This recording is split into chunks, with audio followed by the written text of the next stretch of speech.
Sam Aranloye, and we are here to just discuss how COVID-19 is affecting millennials and Generation Z. I have a list of 11 questions that I want to ask, and then I want to get responses from each of you on each question. Do you personally know anyone who has been diagnosed or has tested positive for COVID-19? No, not really anyone. I do. You do? Okay. What are your perceptions regarding the COVID-19 pandemic? I feel like it's something that's very serious, that some people are taking it very seriously, but then also there are a lot of people who are not paying in regards to it and just going about their life, and it's probably one of the major reasons why it has not been able to settle down, and it just keeps growing because we're not taking it as seriously as we take it. Right. Yeah, it's just so bizarre to me that something like this is happening, and no one seems to have any answers on how to stop it spreading. And it's alarming because we don't know exactly what the right thing is to do. Everyone's just kind of speculating, let's try this, let's try that, well, stay home. It's so unknown, but for me it just has to do with putting my trust in God and not in, what the leadership is saying and what the president is saying and what CDC is saying, because, they're all human. They're doing their best to making their hypothesis and say this is what we think is best right now. So I want to follow the recommendations and stay safe, but at the same time, also be prayed up because God's the only one that's in control. Amen to that. Have your perceptions changed any from when this first started until now? Yeah, so at the beginning of the quarantine, with the whole corona outbreak, at first I took it very seriously. Stayed in the house for a month plus, didn't go anywhere. If I needed to go somewhere, it was at the bare minimum, go in and go out. But now it's just I feel like I still have to live my life, but at the same time to be safe. So it's just finding that healthy medium in the middle where I'm still safe, but I'm still not just neglecting every part of my life. Just In the beginning, I was scared. I was like, wow, don't know what this is. Being in healthcare, you're vigilant anyways. But I was more scared, not for myself, but for possibly contracting it at my workplace and then bringing it home to my family, to my niece, to anyone that was younger and older. I felt like it was going to affect them more. And then as the information started coming out, it affects everybody. Everyone were dying. It didn't matter their race or their age or anything. So now I'm just, like Sam said, more vigilant, but I want to live life I understand the quarantine in the beginning, but now I'm just kind of I know it's serious. Again, follow the recommendations, be smart. So do you keep up with news on the pandemic at all? If not, why not? And if you do, what's your main source of information? I do keep up with it, the news on the pandemic, not as often as well, but it's gonna sound real weird, but I keep up with my news on Twitter. I expect it. It sounds weird. So I say I keep up with my news on social media. I don't watch. If I catch CNN or anything like that, it's because I'm around someone else who's watching it, and I just end up catching it. What do you? So honestly, when it first started, I was keeping up with it. I would turn on CNN. I do listen to talk radio in the mornings when I'm getting ready, so that's where I get most of my information from. Is KHVN, it's a gospel talk radio show in the mornings. But now, again, for me being in healthcare, it surrounded everything I did, and it was hard to escape it. And now I'm kind of at the point where I just don't want to hear anymore. I know it's still out there, but I have not been keeping up with it as much as I was in the beginning. Okay, so what steps, if any, do you take to prevent being infected or spreading the infection to others? So when I do go out, I always make sure I have a mask with me at all times, and I have some hand sanitizer with me in the car. So just the basic things, and when I go to the store, keep 6 feet away from everyone, don't get too close. There's a dude I try to come up to my face trying to talk to him, so just keep social distancing. you can still go out and stuff, but just be smart about it and don't get too close around people because you don't know who has it. So, yeah. Basically the same like Tim said, take a mask in my car, hand sanitizer, and when I come home from work, first thing I do is take my scrubs off, I shower, I scrub in the shower. That's the very first thing I do before I do anything else. I just kept that a part of my routine, making sure I'm not bringing anything back home. Right. So how has the pandemic affected you in terms of your work or school life? Well, with my school life, it was my senior year this year, so class of 2020. Yeah. No prom. Yeah, no prom.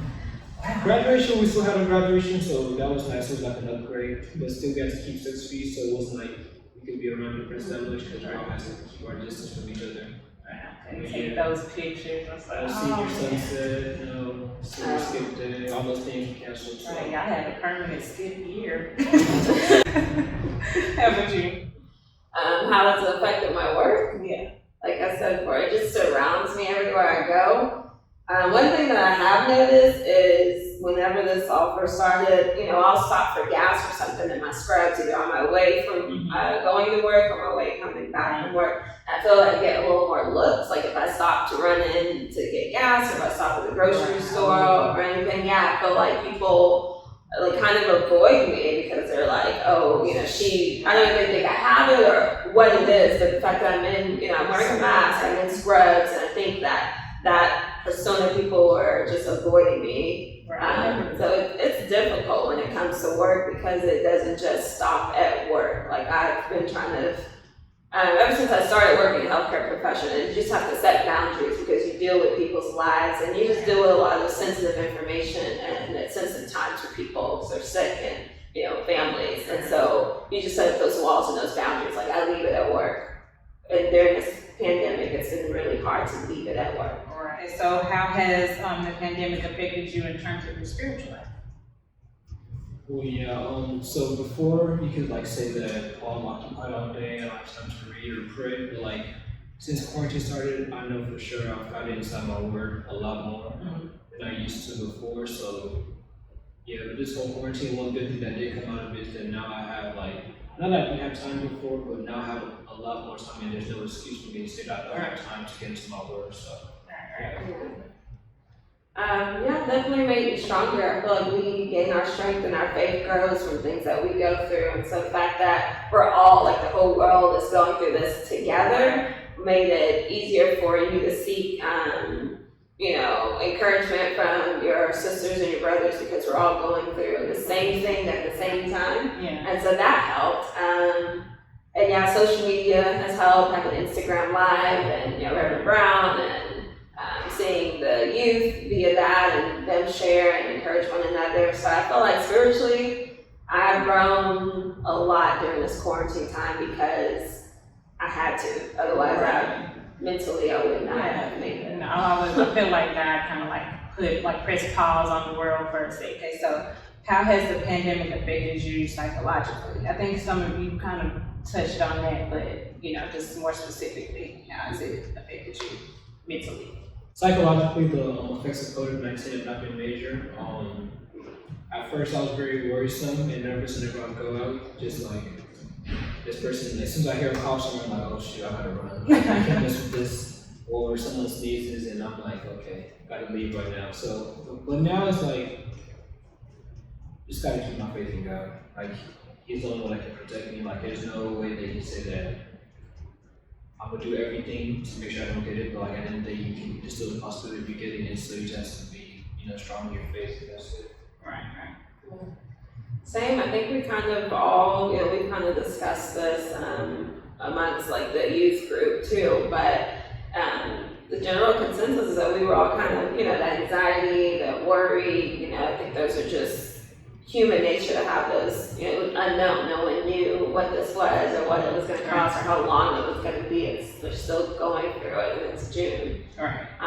But yeah, the anxiety and a little bit of depression because everyone had to self-isolate, right. And so for me it was okay because I had my mom, but we had discussed if I wasn't in the house, like if I lived in my apartment, during this time, psychologically, I would have been way worse. And my mom said the same thing for herself, if I wasn't in the house with her. So my dad works nights, so she would have spent a lot of time just in the house by herself, really didn't have no one to talk to. Like, it was helpful to have my mom there, but without it, probably would have stayed in that bad headspace for a longer time if we didn't have each other. Right. And that kind of leads me to my next question. So how have you all coped with, all these changes that, that we've been going through? Like some things that you do. A major thing I have to say is just making sure you grow your faith, because it is, in this time, it's very easy to get depressed and just get down because you're not seeing your friends. Life is just not the same anymore. Like, this is the new normal, and it's just hard. So whenever you're keeping your faith, I know with the youth, Zach started the Bible study, we're all trying to grow in our faith in different ways, and that's just the best way I think we can deal with this. Right. Just surrounding yourself with people virtually or, in the household with people who can encourage you, reaching out to people, like Rev had said, reach out to people who are, elderly, who may not be leaving their house as much, just so that they know that they are, thought of and loved. Exercise, I do a lot of yoga. I'm gonna say, picked up any new hobbies? No new hobbies, but yoga. Yoga, yeah, and watching movies. I've watched all the movies. Yeah, I don't even know how many shows I've watched on Netflix. As a young person, what is your outlook for the future in view of what's happening around the world? I feel like once this is over, there's some things that will just not be the same. Right, Like the educational system, whenever we go back to school, if we go back to school, there's gonna be certain precautions and policies just made, and everything's gonna be so different by the time we get back out of here. So it's just let's just gotta move forward. Yeah. Outlook for the future. I mean, I'm an optimist, so I'm saying everything will be great, and I'm just gonna believe that. But honestly, I don't know. I don't even know how to answer that question. I really haven't thought too much of the future because plans have been canceled or postponed, and so it's just kind of like we're taking it one day at a time. So I really don't even have a clear outlook for the future. Right. Last question. If you had the opportunity, what would you say to your peers about the pandemic? I would say to them, you're not in this alone, because a lot of people feel like they're just especially with the whole having to isolate themselves. Everyone's just, a lot of people have been down. I've heard of many stories of people just being down, depressed, and they just need to be reminded that they're not in this alone, and we should just all rely on each other. And most of all, we should get stronger in our faith, because we don't know what tomorrow holds. Right. As you can see, I think it was second week of March, we're gonna go to state, we're gonna have a blast, we're gonna have spring break, gonna be a blast, and then as soon as we knew it, everything was shut down. So we just don't know what tomorrow holds, and we just gotta be prayed up and just stay strong in our faith. I would say that it is a real thing. I know a lot of people are like, oh, it's fake, it's government, just trying to create something, campaign political reasons. But I don't see that aspect of it. Again, I'm coming from the healthcare profession, and it's real. People are dying from it. I don't say that to scare anyone, but just to let you know that it is real. It is more serious than the flu because there's no vaccine, and honestly, they don't know much about it. Everyone's kind of learning about it as they're gathering data. Right now, we're just gathering data to figure out how to fight this and how to stop a pandemic like this occurring again. So I definitely agree with Sam. Stay prayed up, stay safe, wash your hands, be mindful of the recommendations from the CDC, and just spend time with your loved ones. I feel like this is what the pandemic has. If nothing else, it brought families together. I remember watching something, and it was just people talking on the TV show, and they were saying how their family sat down for a family dinner in a long time. They hadn't done that in a long time, but now they can. So I think this is just a good time to just focus on what's actually actually important. So that's all the questions that I have. I hope that this segment was insightful for each of you who are viewing. Encourage you to subscribe to our YouTube channel, to follow us online at UCF Arlington on all social media platforms. Make sure that you're staying safe out there. Continue to social distance. Keep your mask, your gloves, your hand sanitizer. Love you all. See you soon and stay safe.